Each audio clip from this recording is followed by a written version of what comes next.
বিসমিল্লাহির রহমানির রহিম। আজ ছেলের সাথে কুয়াকা বাজারে ঘুরতে এসে স্মৃতির কথা মনে পড়ল। আজ থেকে ৩৫ বছর আগে বাবার সাথে এ হাটে আসতাম মজা খেতে।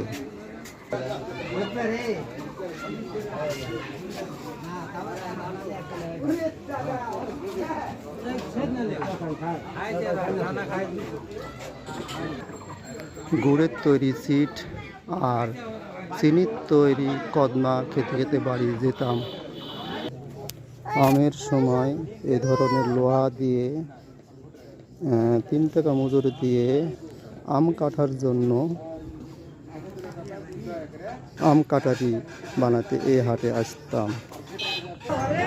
সেই চীনা মুখগুলো আজ আর নেই, হারিয়ে গেছে স্মৃতির আড়ালে।